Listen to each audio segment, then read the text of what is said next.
Finovate showcases cutting-edge banking and financial technology through a global conference series featuring short-form demos and thought leadership. Now, the conversation continues on the Finovate podcast.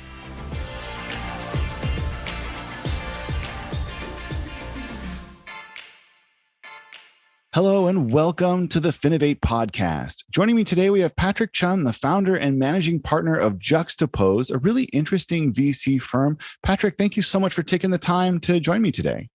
No, thank you, Greg. I'm really excited to be here. So to get things started, I always like to let our guests just introduce themselves a little bit. Can you talk a little bit about yourself and Juxtapose so people have some background information? Sure. Yeah. So I've been in the technology investing business for almost 20 years. And then in 2015, I co-founded a New York City-based venture fund, which, as you know, is called Juxtapose. We have what I think is a pretty unique angle. And some would actually say it's not venture capital or it's venture capital upside down. But, kind of long story short, rather than doing a lot of things, rather than investing in pre-existing businesses with first-time entrepreneurs, and then having a high tolerance for companies going under, we actually do very few things. We start them in partnership with experienced executives, and we have a business model that's actually geared to making sure everything works. So, practically speaking, that translates everything we're doing on from a day-to-day basis in terms of how we do diligence, how we find who we partner, and then how we support companies after they start. And yeah, so if you look at our portfolio, you'll see that we're in some of the biggest industries. Our average CEO is upwards of 50 years of age. And, our hit rate looks very different than a venture fund because we're designed to be very different. In terms of my heritage and our founding story, so I actually spent time, at funds like Thrive Capital that you might know. They're very deep in fintech companies like Robinhood and Cedar and Oscar, as well as Accretive, which is a bit more under the radar. But they both have kind of a hands-on building component to that is core to the strategy. So it's really been working at funds like these, as well as time at more traditional investment funds like Bain Cap Ventures and Francisco Partners, where I found my sweet spot of loving, I'd say, the intellectual breadth of venture capital, but found myself really drawn by the more exciting and complex nature of the creation and inception of businesses. And so, yeah, really kind of the quick summary, we just closed on our most recent fund, which is $300 million, and is, I think one of our LPs said, is the largest fund exclusively dedicated to doing this kinds of hands-on focused venture creation work. And some examples from our fund include a life insurance business called Day Forward, a dental care business called Tend, a company called Care of and Nutrition, a company in real estate technology called Orchard. And across these four businesses alone, they've raised upwards of $500 million of outside growth capital. Wow. Okay. So really interesting here. And I think one of the things which you want to jump into right away is looking at the way you operate. You're kind of saying you take a venture capital model and turn it on its head, which if you're in the VC space probably sounds crazy. But if you're not in the VC space and not in the fintech space, the way venture capitalists kind of currently operate, the current state of play actually sounds pretty crazy, right? You think we're going to priority, if we get 5% hits, that's a win for us, which is kind of bonkers when if you're outside of it and you hear that. Now, I'm not going to say that the way that it runs is insane, but I think there are elements to it which raise some eyebrows, let's say at the very least. So can you give us just kind of your view of the current state of play, what the current venture capital market looks like, and then we can talk a little bit about Juxtapose as a response to that or something kind of a little bit different from that. Yeah, sure. And by the way, I could totally understand from the outside in why it looks absurd, because it's a unique business model that really serves upside skew. So maybe stepping back, I think at a high level, there's a lot of kind of rhyme and rhythm in terms of why venture capital works the way it works. And as you know, there are a lot of smart people. There's a track record of really great venture funds being successful. And as an asset class overall, it has worked. And so I would start by saying that, from the outside in, it looks absurd, but there are a lot of really smart people doing great things. I do think like the incentives that kind of drive that crazy perspective, though, is really, again, the pursuit of this upside skew. And what that means is for most venture funds, if you're investing in 30 companies per fund, 3 or 4 companies can make the difference between being a good fund, a good fund being top quartile, a great fund being top 10%, and then like a game-changing fund, the top 1% fund. And so really, what does that mean? Your behavior is to say, okay, we've just got to make sure the 3 things that work really, really well. And frankly, the 20 to 25 things that don't work, it's okay if they fail. And so, if you have, again, I think people will sometimes in a negative way describe this as, spray and pray. I don't know, like necessarily that best investors are spraying and praying, but I think your companies end up looking in financial terms like options. And so your incentives, your operating model, the way you spend time, how a venture fund is built in terms of the people are all built around that, right? So what does that mean? You're looking for really interesting spaces that may fail, but may have massive upside skew. You're spending a lot of time selling companies. You need to be on a lot of boards because if you want the best entrepreneurs in the craziest spaces, they're going to ask you to join the boards. You back the winners, but your model says it's okay for failures. So you kind of decide to pull out of the ones that are less promising. And the moment you sign up a company, you're kind of hunting for the next big thing because that is your job. You have to fill that portfolio out. So again, I think it does look crazy, but now you kind of step back again. You're like, the model does work for a lot of funds. There are great funds that have consistently high hit rates, return a lot of money, and have done so consistently. And there's also a lot of innovation happening in the space. And so I will say it is kind of crazy. At the same time, it does work for a lot of people. Sure. Yeah. No, I think that's an important caveat to keep in mind. It's set up that way for a reason. And it is something which is not necessarily broken. But I think now let's talk a little bit about the opportunity that exists outside of that model, because clearly, Juxtapose has chosen a different way to structure. And I think that there are certainly advantages to the way that you guys do things. Can you talk a little bit about the tack that you take and then give us an idea of what kind of opportunities you think you're able to realize or capture with the tack that you guys have chosen? Yeah, I think venture capital as established originally, and now even for the supercharged with all the money coming in, is it's a version of like a hammer. And there's there are a lot of nails out there where the hammer is the right tool, but the hammer is not the only tool in the toolkit that works. And I think about Juxtapose as maybe kind of a slightly different tool.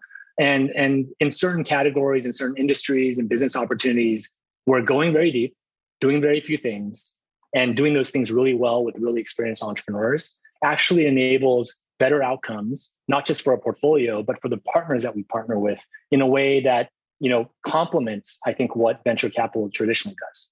And so, one maybe way of thinking about it is we view high growth innovation from a high depth versus a high breadth lens. And we believe there's a real flywheel that happens in anything in life, including in venture capital, where if you decide to do less and have a business model oriented to making sure everything works out, it changes your entire set of behaviors and changes who you hire. It changes the type of LPs that you work with. And that for certain complex spaces where there's arbitrage to depth and where there's arbitrage to really amazing experienced entrepreneurial talent, we don't think venture capital has to be a numbers game at all. And actually you could bend the risk return curve in your favor. And so what does that mean practically speaking? We will only invest in the space after we do a lot of work. We're talking, years of full-time team members doing work, and where we feel like we're probably one of the deepest experts in a category or a subcategory or a business model that we're doing a lot of work. A fun short analogy here. We have two companies, which again feels like very small, but it's also a quarter of our first fund because our fund is really small in real estate. And when we were doing a lot of digging for a company called Orchard, we spent a bunch of time trying to understand the single family home real estate market, like what was happening, how people were underwriting homes, how were they finding leads. And as we were doing that for over the course of 2 to 3 years, we hired a bunch of consultants from the space. We spent time in the markets, like in cities, understanding how they were doing diligence. And at one point we were going to trade shows, and the person leading the work on our side, so we call them a concept development lead, they were at these trade shows and they were like mini celebrities. Like literally, they had talked to so many people in the industry and understood the spaces so deeply that people knew that who Juxtapose was and what we were going to be doing. And so I think awesome. It's that level of depth. Yeah, it's that level of depth that we do. And then there's a component to what we do, which is really about experienced entrepreneurial talent. Yeah. Well, I think I would just want to highlight something, because one of the pieces that I think is easy to miss here is the idea, you really become experts in the space before you kind of get to a company stage, before you have even an investment opportunity. You go out and look at the state of play and see what's really happening there, which is obviously a little bit different from how a lot of venture capitalists operate, which is sort of, you bring the expertise to me, and then I'll try and, you tell me why this is the space, why this is the market, why you're the company that can do this. And I'll make a judgment call and say, I either believe in you or I don't. But you kind of put that model on its head and say, here's the space, here's what we want to do, here's the opportunity. Now let's go and find somebody who can come in and build that company. And I think that's what you were just about to speak to there, because that's another really crucial element to the way you guys do business. I think, it's dead on. One of our limited partners, the investors in our fund, describes our strategy as we figure out the sport we want to play, we figure out the championship strategy, and then knowing those things, which exact Olympic athletes you want on the court. And I think there's real truth to that. And I think there's kind of two main benefits that I think, one, which is very obvious, which you described, and second, which is slightly less obvious, that accrue to us. So one is, obviously, when again, using the analogy of the sport analogy, you kind of know what athletes would create the most value here. And so for us, we think there's one, we're able to identify the skills we need, the backgrounds we need, the industry expertise we need, but also we're able to, find people who have done that thing or those things several times. And so you're able to find really experienced, we call them experienced entrepreneurial executives, but folks that have the experience, have the proven track record, but are very entrepreneurial to do those things. I think the counterintuitive or maybe less obvious benefit from the model, however, is you're actually able to better attract that entrepreneur, right? So like when you're trying to convince someone who's, a really successful 3-time CEO who's seen the ups and downs, isn't doing this for the first time, they're also, frankly, they're not as excited about just doing it for fun. They want to make sure they're building a platform at the same time, and they want to have the right parties to join. They look at what we do and they're like, wow, do I believe that this sport is the big sport? Do I really believe that this is a championship strategy? And when you have all of that out there, you're able to find and open up a pool of talent that I think is a lot more exciting, frankly, than otherwise. Sure. No, I think that's a really interesting one. And one thing you'll find as you work in the space, obviously, is when you see a seasoned founder, somebody who's kind of been around a couple of times, had maybe a couple successful exits, they will approach things with maybe a slightly greater degree of skepticism. And obviously that's their right. They've been successful. And so, where a first-time founder is going to say, oh, cool, this company's willing to fund us to the tune of $10 million.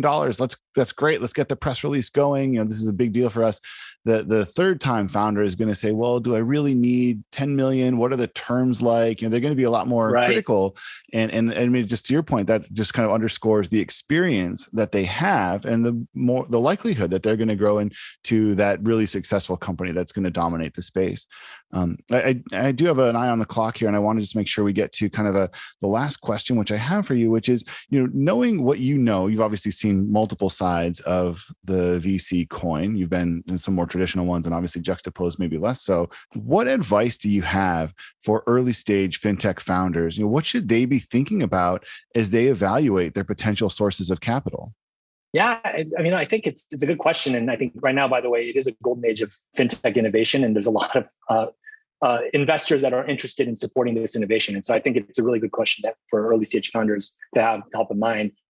At the highest level, I would probably, and maybe this is not like that breakthrough, but I think it's quite an important point.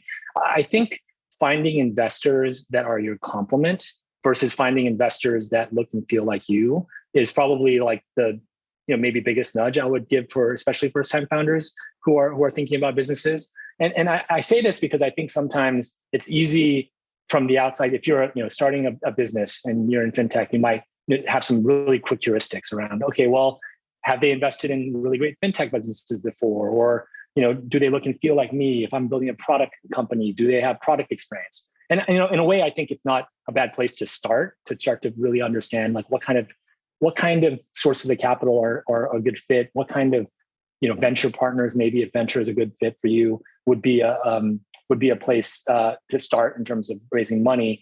I do think the world is getting more hyper competitive. I think that for every business idea now, especially with the amount of capital out there is going to be multiple businesses chasing that same opportunity.